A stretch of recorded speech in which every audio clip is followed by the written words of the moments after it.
Hello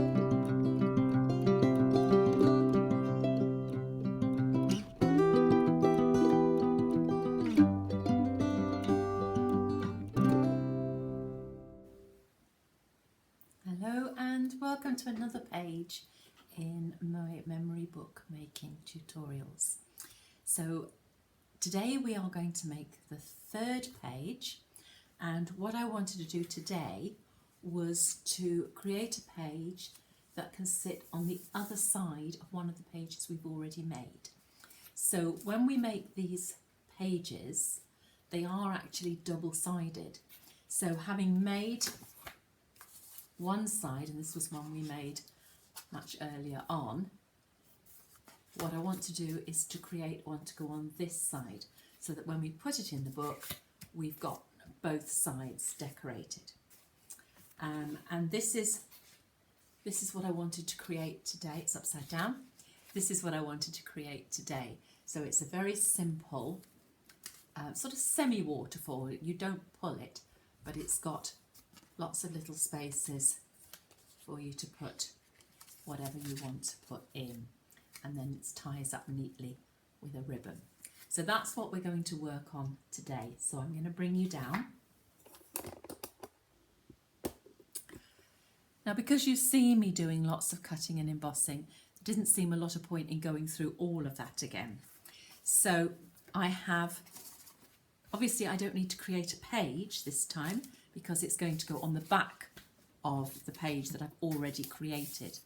So all I need is the base of the page, and this piece is 7.5 by 7.5. So all we're doing is we're carrying on from about step 3. So we've created the page already, we've made it a double page, so we've got an 8 by 8.5, we've created that spine, and now we're going to put something on the back. So this is 7.5 by 7.5, and then I've got a piece of patterned paper which is 7.25 by 7.25. Now I wanted something that wasn't too much pattern, because I want to put that on it. So if you look at that side, I just felt that was a little bit too much pattern. If I show you what I mean, so I have used it on this one, and I just, after I'd done it, I just felt there was probably a bit too much pattern, which is okay for one page, but you perhaps wouldn't want two like that. So for this one, I'm going to use the reverse and have a much simpler pattern. So I'm going to stick that to that. So although it breaks my heart, just put the glue all over the nice design, and I always do a sort of mental apology to the people who've spent ages creating this design. But if they're double-sided, one side's got to go. So I'm going to pop that on there like that, and then I'm going to use my multi-purpose Teflon tool just to give it a good press. Make sure that it's firmly down. So again, and I know I've said this before, doing this warms up the adhesive, gives it a much firmer hold, because you're going to put something on the top, and so you don't want it pulling off. So that's the actual page part created. So what I've done, and as I say, I have done most of the cutting and scoring this time, because you've seen me do that a few times. So I've cut 5, there we go, 2, 3, 4. I've cut 5 identical pieces of card, and they are 4 inches by 5 inches. So 4 inches that way by 5 inches that way, and then you may be able to see I've scored at 1/2 inch. So I've done 5 of those, so 4 inches by 5 inches, and then on the long 5-inch side I've scored at 1/2 inch, and I'm going to fold that, and I want a nice tight crease, so I'm just going to go over that with my Teflon tool, and I'm going to do all 5 of those like that, and number 3 like that, number 4 like that, and number 5. So I've now got 5 of these with a little flap on the back. And on the front, so there's my flap on the back. On the front, I'm going to put my pattern paper. And I'm going for alternate patterns. That's just a personal choice. You might decide that you want the same on each piece.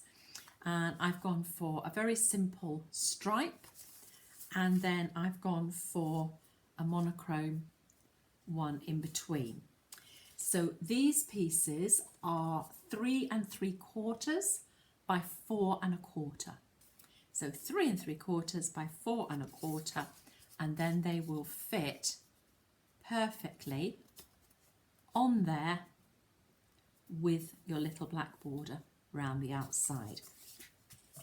So I'm going to stick these on, and I'm going to have 3 of the red stripe because I want that to be on the front of these. So you'll see what I mean in a minute. So a red stripe, let's get a second one.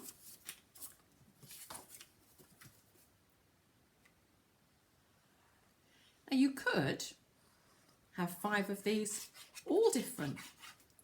You could put decorative paper on both sides. I choose not to because I think people might want to put their photos on that side. And as I say, I tend to go for alternate. You can have the same decorative paper on all 5. It's those little things that you do differently for each one you make that just make them so original. And again, I've chosen to do them at this size. You could do them much bigger. Remember, it's got to fit right down to the bottom of the page. So you don't want them too big, or at least you don't want them too deep. Otherwise, you're not going to get that many in. So, and then I'm going to have a couple.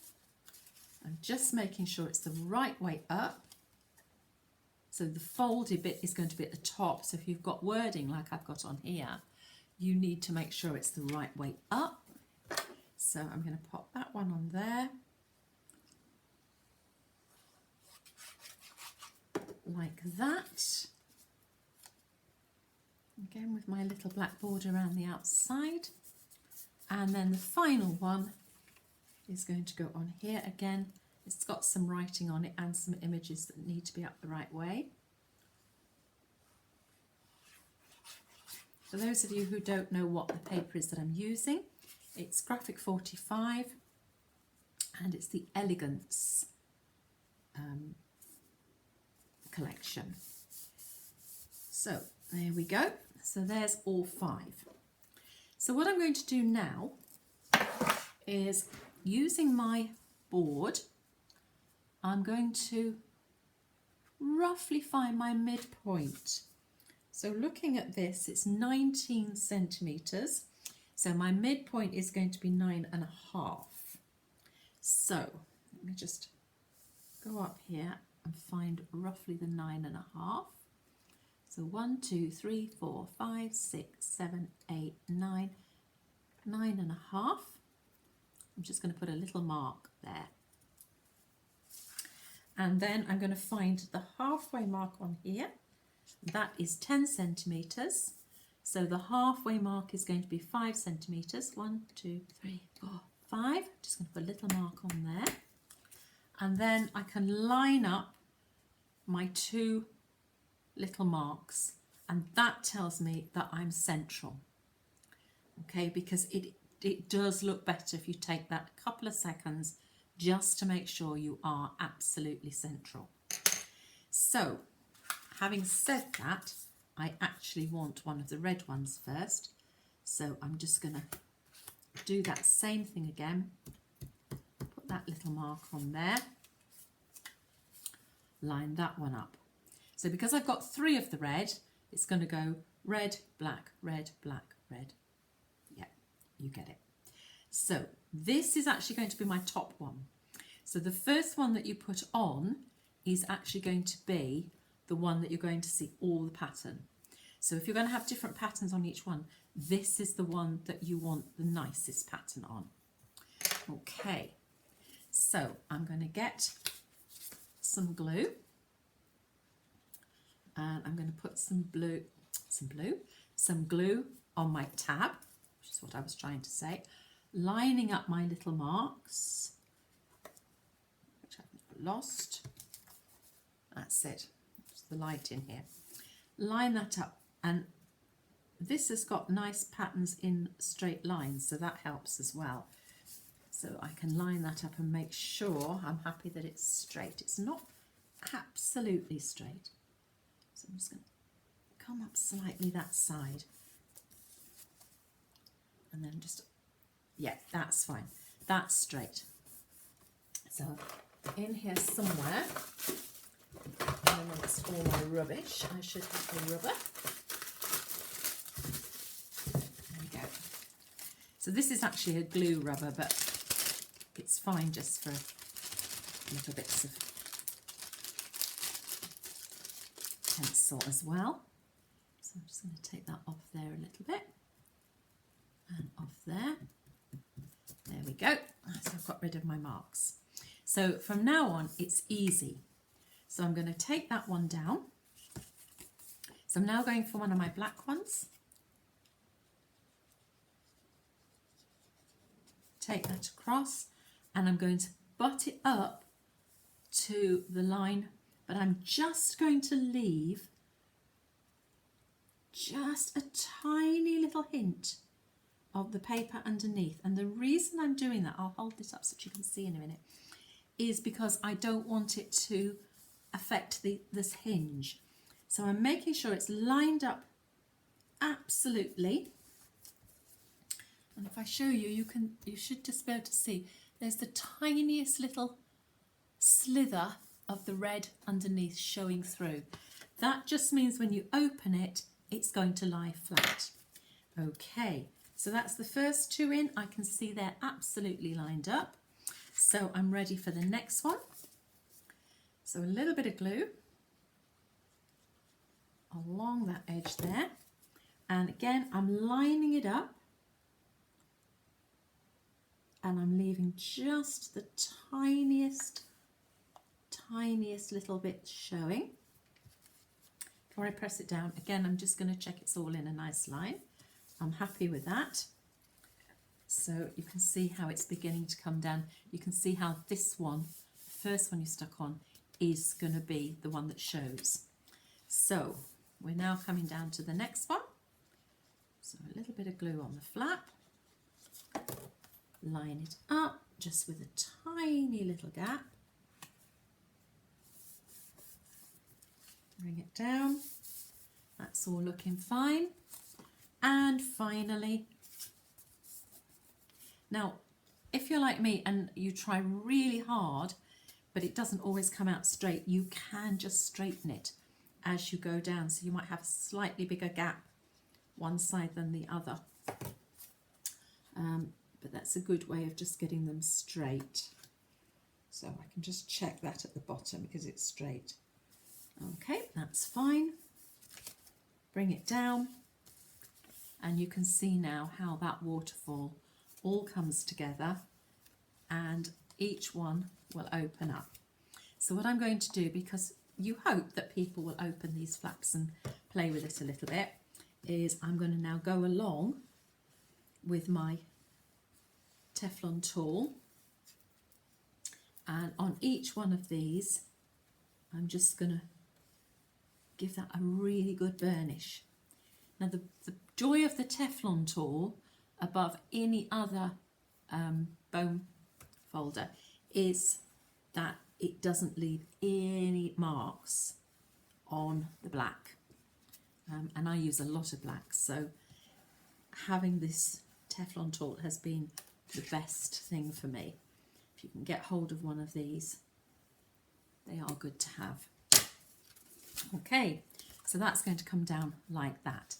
Now on this one that I've already made, you can see I've got some ribbon, and this is what you need to do this at this stage.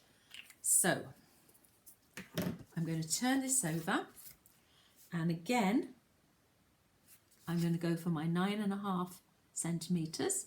1, 2, 3, 4, 5, 6, 7, 8, 9. 9.5 centimetres. Oh no, I meant to do it that way. I'll show you why in a minute. 1, 2, 3, 4, 5, 6, 7, 8. No, I am going top to bottom, aren't I? I was right the first time. 1, 2, 3, 4, 5, 6, 7, 8, 9. 9.5, so roughly there, and I've just got a little tiny mark that I've made, and the reason for that is so that then I know the ribbon's going to be exactly halfway. So I have got some black ribbon here. I'm going to put some tape, double-sided tape, on here, lining it up with that mark that I've made. I'm just going to chop that. This is terrible, but if I want a nice straight line, I do tend to cut it, and I've just gone a little bit too far over there. Okay, let's get rid of that. So I know now that that is halfway. Before I take the tape off, I'm going to work out how much ribbon I need. So I'm going to put the ribbon around there. I need enough to be able to tie it up. So I always cut slightly more than I need, because I think where you can always cut some off, you can't add some on. And I'm going to find the halfway mark on my ribbon. So there's my halfway mark. So I'm now going to take the lining off my double-sided tape, and here I'm only going to be rough, but there's my halfway mark. Open up my ribbon and put the halfway about halfway. That just means you've got an even amount of ribbon either side. Stick that down and then come round this side. Do your ribbon up into a nice little bow, like so, and then you can either just cut across, or if you fold your ribbon in half and you cut downwards. I always forget which way to do. Is that going to work right, or is it upwards?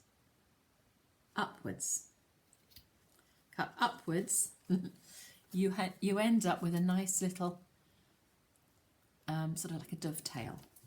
So fold it in half from the edge, from the two edges, cut upwards, and you'll end up with a nice neat little dovetail. Okay, so that now is ready to go on. So choose the page that you want it to go on the back of. So thinking about your bulk, think about your bulk and put it where you think is the best place for it to go. And then I'm going to put my glue on here.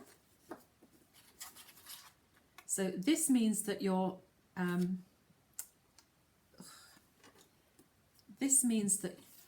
ribbon is completely encapsulated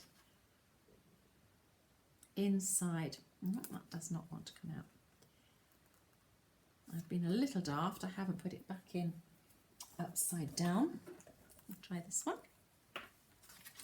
Your ribbon will be completely encapsulated inside your page and isn't likely to be coming out anytime soon. So I'm just going to run this around, all the way around, a little bit either side, and then a little bit down the ribbon as well, making absolutely sure that it's the right way up and the right way up. Bitter experience. I'm just going to pop that onto there. work it in and around again. Get rid of any excess glue that pops out. Work it in and around. And then I'm going to open this, lift that, and just work that in as well. So that now is that page complete. So we've now got 2 completed pages in our book. I'm just checking they were both the right way up there.